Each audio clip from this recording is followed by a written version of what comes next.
Hello, আসসালামু আলাইকুম dear viewers, সবাই কেমন আছো? আবার চলে আসলাম তোমাদের সামনে আমাদের এই সিজনের সেকেন্ড পার্ট নিয়ে, অর্থাৎ দ্বিতীয় এপিসোড নিয়ে। এটা আমাদের মালদ্বীপ এবং শ্রীলঙ্কা ট্যুর ছিল। তো বরাবরের মতোই আবার বলতেছি, সবাইকে সাবস্ক্রাইব করে নাও, বেল আইকন এবং কমেন্ট লাইক করতে ভুলবে না, আর অবশ্যই শেয়ার করবে অন্যকে দেখার জন্য। তো বন্ধুগণ, আসলে আমাদের গত এপিসোডে কি হইলো, আমরা গত ভিডিওতে যেটা হলো, আমরা মালদ্বীপ সম্পর্কে তোমাদের কিছু বলতে পারিনি বা মালদ্বীপ সম্পর্কে কিছু জানাইনি। তো সেই তথ্য আজকে তোমাদেরকে দিব। আর এই ভিডিওতে আমাদের একটা চমক আছে, সেটা তোমরা সামনে ভিডিওতে দেখতে পাবে। তো ভিডিওটা এনজয় করো। মালদ্বীপ আর এদের কি জানি বলে স্যান্ডউইচ, ওইদিকে মানুষজন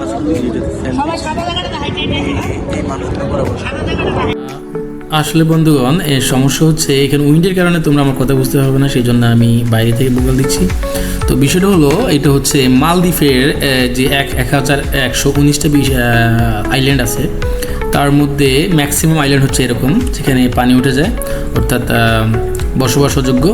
তো আমরা আসলে আসছিলাম স্যান্ড বিচ, যেটা আমরা বিচ দেখতে আসছি, আর এটা শুধু স্যান্ড থাকবে, সেখানে মানুষ থাকে না বা কোনো প্রকার লোকাল মানুষ এখানে থাকতে পারে না, কারণ হচ্ছে এখানে জোয়ারের সাথে সাথে পানি উঠে যায়। আমাদেরকে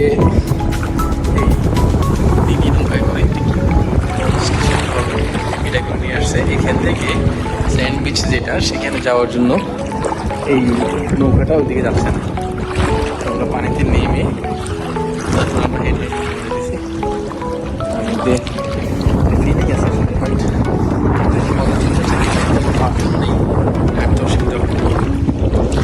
একদম ভালো আর স্বচ্ছ পানি, মানে নিচে পরিষ্কার। আমি স্কুবিং করছিলাম তখন, একদম ভিডিওটার সাথে অ্যাড করা।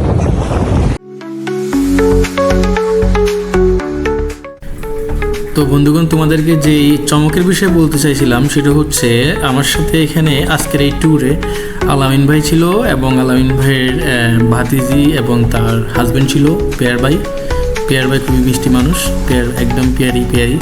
আর আজকে আমাদের এই প্রোগ্রামের পিছনে সবচেয়ে অবদান বেশি ছিল আলামিন ভাই, অর্থাৎ উনি দেশে থাকা অবস্থায় এই প্রোগ্রামটা করেছিল, পরে আমাকে বলছিল। তো ওনার কথায় শুনে আমি আসলেই মালদ্বীপ শ্রীলঙ্কা আসার জন্য চেষ্টা করলাম। তো আমরা দেখতে দেখতে অলরেডি সেই বিচে চলে আসলাম, যেখানে প্রায় আধা কিলোমিটার আমরা পানিতে হেঁটে তারপর এখানে চলে আসলাম। আর এটা আশেপাশে অনেকগুলো আরও ছোট ছোট আইল্যান্ড আছে, পাশাপাশি অনেকগুলো রিসোর্ট আছে।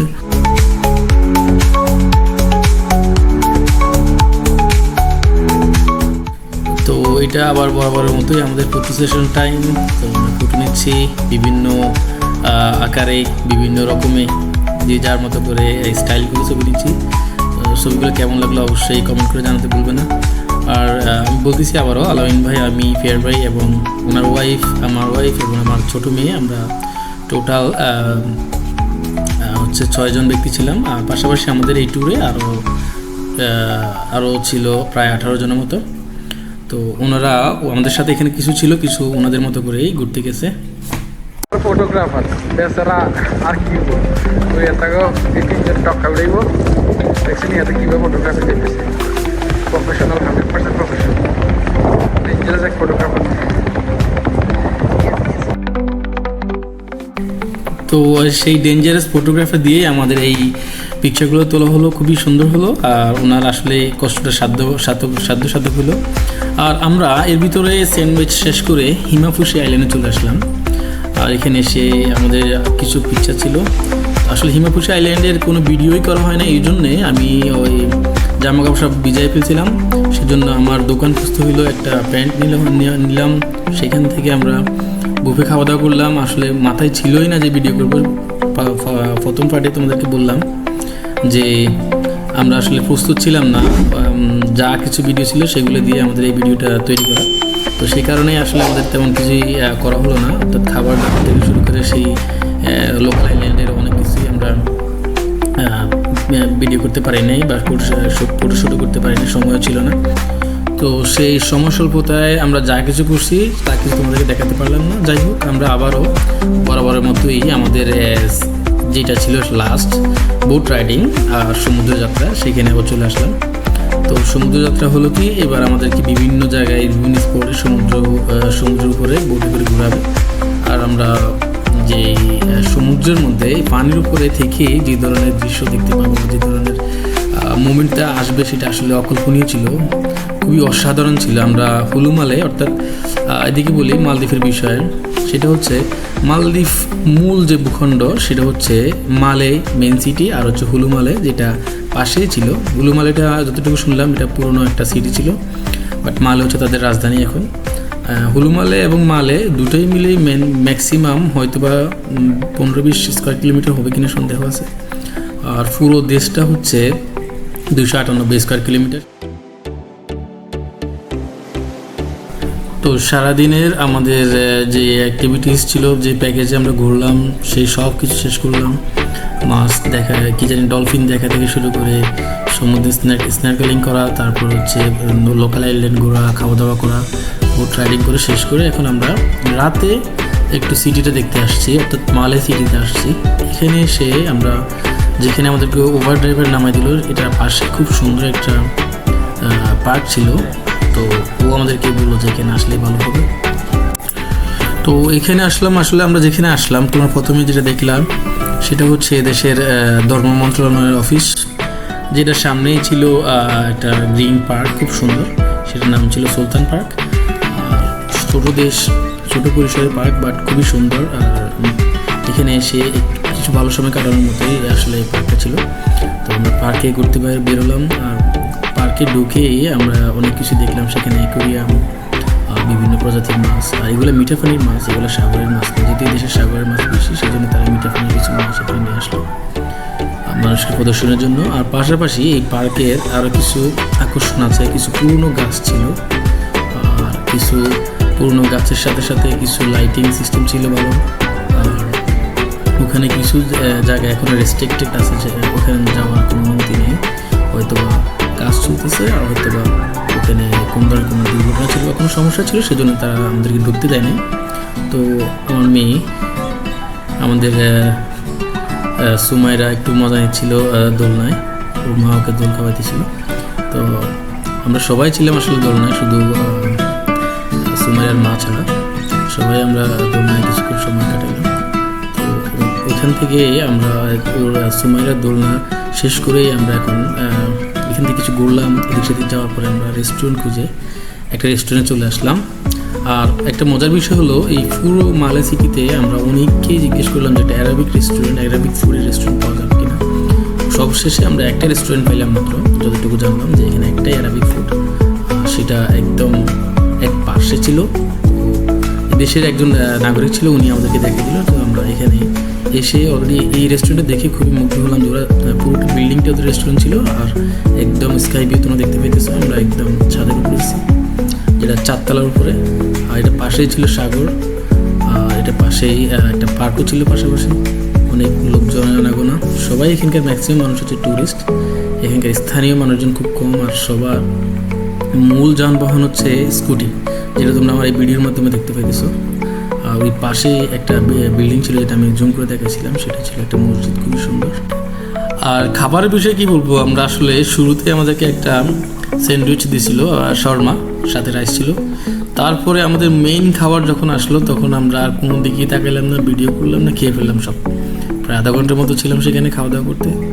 খাওয়া দাওয়া শেষ করেই ওই যে নিচে, উপর থেকে যে ভিডিওগুলোর নিচে একটা পার্ক ছিল, সেই পাশের পার্কে নিচে নেমে আসলাম। এখানে একটা অ্যাকোয়ারিয়াম ছিল দেখার মতো, আর অনেক প্রজাতির মাছ ছিল সাগরের, ছোটো ছোটো। তো চিন্তা করলাম ভিডিওটা করে নিই, আর ভিডিওটা যদি করাই হলো তাহলে এখানে পাবলিশটা করে দিলাম।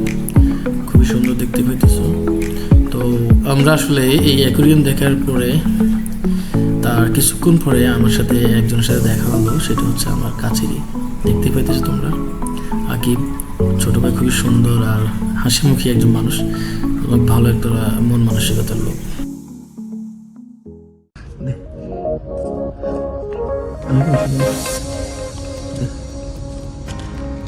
ওখানে শীতল লো ভাই, লো উড়ে গেছে, উড়ে দে উড়ে দে,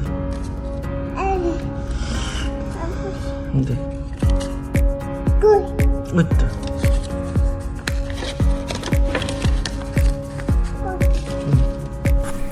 তো আসলে দেখতে পাইতেছো তোমরা সুমাইরার শয়তানি।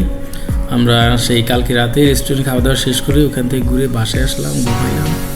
সকালে ঘুম থেকে উঠে দেখি উনি আমার মানি ব্যাগটা নিয়ে আমার সমস্ত টাকা পয়সা কাগজপত্র সব কিছু এখন একটা একটা করে আমার হাতে দিচ্ছে।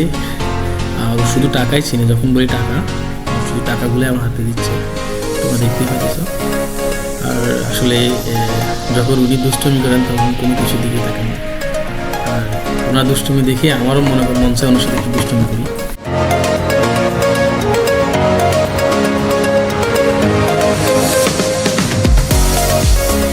তো সুমাইরের সাথে শয়তানি করতে করতেই আসলে আমাদের সময় শেষ হচ্ছে। মালদ্বীপে সে 3 দিন, 3 রাত ছিল, প্রায় 3.5 দিন ছিল।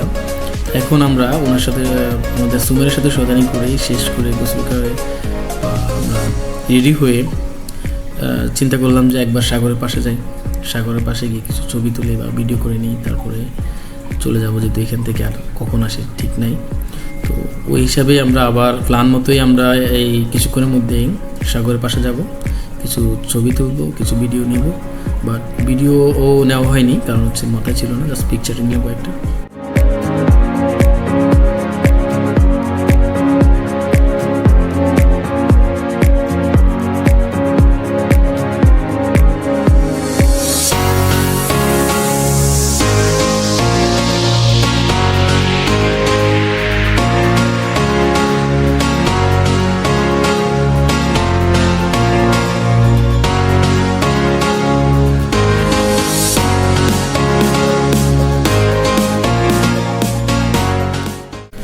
তো বন্ধুগণ, চলে আসলাম এয়ারপোর্ট। আর এদিকে সময়ও শেষ, কিছুক্ষণের মধ্যে আমাদের ফ্লাইট। তো ফ্লাইটের আগে অবশ্যই এয়ারপোর্টে পৌঁছাতে হবে টাইম মতো। আর বিষয়টা হচ্ছে এখানে হোটেল থেকে, যেহেতু আমরা মেইন সিটিতে ছিলাম, হোটেল থেকে আমাদের এয়ারপোর্টে আসতে বেশি সময় লাগেনি, ম্যাক্সিমাম 8 থেকে 9 মিনিট সময় আছে। তো কিছুক্ষণ এখানে বসলাম, আমরা নাস্তাও করলাম হোটেলে, কী জানি বলে এয়ারপোর্টে এসেই। শেষ করে আমরা এখন অলমোস্ট ইমিগ্রেশন পার করে চলে আসলাম, কারণ ভিডিও ছিল না আমার কাছে, সো তোমাদেরকে দেখাতে পারলাম না। এখন জাস্ট সিকিউরিটি চেক শেষ করেই আমরা ভিতরে ঢুকে যাব, অর্থাৎ বিমানের দিকে যাব। ভিতরে এসে যেটা দেখলাম খুবই সুন্দর, অসাধারণ। ছোটো এয়ারপোর্ট, 2টো বিল্ডিং, একটা হচ্ছে ডিপার্চার, একটা হচ্ছে অ্যারাইভাল।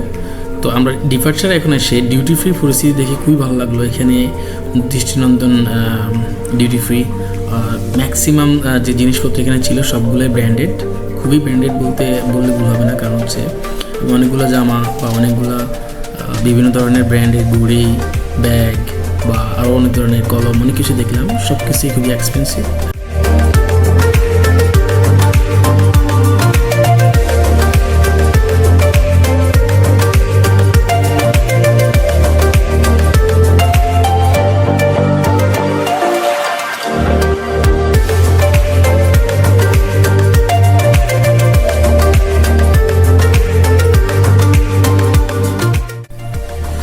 ঘোরাঘুরি শেষ করে আমরা লঞ্চে চলে আসলাম। এখানে আমার সাথে আলামিন ভাই বা আমার ওয়াইফ সহ ওনারা একটু খাওয়া দাওয়া করলো। আমি এদিকে তোমাদেরকে এয়ারপোর্টটা দেখাচ্ছি। আসলে এয়ারপোর্টটা হচ্ছে খুবই ছোট, অনলি একটা রানওয়ে, আর ওরা রানওয়ে পরিমাণ যে পরিমাণ জায়গা প্রয়োজন সেই পরিমাণে ওরা বাঁধানোর পরে এখানে এয়ারপোর্ট তৈরি করা হয়েছে আমার মনে হচ্ছে, কারণ চারদিকে এমনভাবে পানি, দেখে বোঝার উপায় নাই যে এখানে কোনো একসময় ল্যান্ড ছিল। আর আমরা ফিট শেয়ার করে যাচ্ছি আজকে, আমরা আসছি ফিট শেয়ার করে, যাচ্ছি ফিট শেয়ার করে, যেটা তোমরা দেখতে পেলে। আর কিছুক্ষণের মধ্যেই আমরা বিমানের দিকে যেতে থাকলাম। একটা পিকচার সুমাইরাকে নিয়ে স্মৃতিচারণ, ওকে দেখাবো যখন ও বড় হবে, তখন সে বুঝতে পারবে যে পৃথিবীর কত দেশে গেলো আমার সাথে। আমরা অলমোস্ট বিমানে চলে আসলাম, এখন বিমানে উঠতেছি। আর আসলে সুমাইরা আমার কোলে থাকার কারণে আমি অনেক ভিডিও করতে পারিনি, সেজন্য দুঃখিত। তো এখন আমাদের টেক অফ হচ্ছে, আমরা এখন শ্রীলঙ্কার উদ্দেশ্যে যাচ্ছি। সবাই ভালো থেকো আর আমাদের জন্য দোয়া করো। আর এদিকে আমার অবশ্যই চ্যানেলটা তোমরা যা যা করা দরকার সেটা হচ্ছে সাবস্ক্রাইব করে নিবে, বেল আইকনটা অন করে রাখবে পরবর্তী পার্ট দেখার জন্য, আর লাইক করবে, কমেন্ট করবে, শেয়ার করবে, কোনো কিছুতেই যেন না ভুলে যাও। আর তোমরা এখান থেকে একটা সুন্দর ভিউ দেখবে আসলে, যেটা হুলুমালে সিটি। তো এই ছোট্ট ভিউটা এনজয় করো। আল্লাহ হাফিজ, শ্রীলঙ্কাতে দেখা হবে। আসসালামু আলাইকুম।